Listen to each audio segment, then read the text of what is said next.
Hazardous areas. Hazardous areas are spaces in which the atmosphere contains or may contain flammable or explosive gases, dusts, or fibers.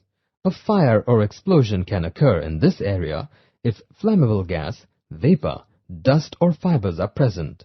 A flammable atmosphere created by a mixture of air and the combustible gases. An ignition source to ignite the mixture, such as an electric spark or hot surface.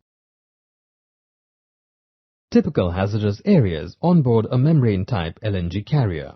You should take particular note of the following areas: zones on the open deck, or a semi-enclosed zones on the open deck, or a semi-enclosed space on the open deck within 3 meters of any cargo tank outlet, gas or vapor outlet, cargo pipe flange, or cargo valve, or of entrances and ventilation openings to cargo pump rooms and cargo compressor rooms.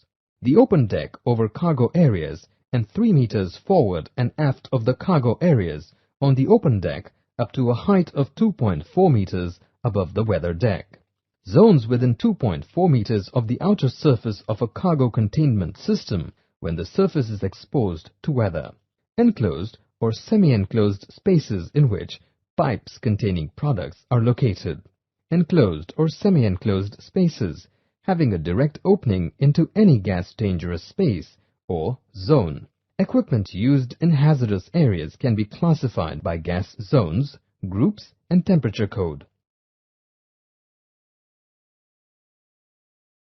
Gas zones. This zone defines the probability of hazardous material being present in an ignitable concentration in the surrounding atmosphere. Gas groups. Electrical equipment are divided into groups based on the degree of hazard associated with the operation in the presence of particular gases. The table below shows the groupings used in Europe. Group 1 covers equipment used in mines, and Group 2 covers all the other applications. Group 2 is subdivided into 3 subgroups for specific hazardous materials. Temperature codes. A mixture of air and hazardous gases can ignite on coming in contact with a hot surface. Therefore, electrical equipment used in hazardous atmospheres are subject to maximum surface temperature limitations to ensure safe operation. The maximum surface temperature is the highest temperature attained under practical conditions of operation within the rating of the apparatus and recognized overloads by any part of any surface, the exposure of which to an explosive atmosphere may involve a risk. Certified equipment are tested for maximum temperature ratings by the certifying agencies. It is important to note that equipment for Group 2 receive a temperature code indicating the maximum surface temperature.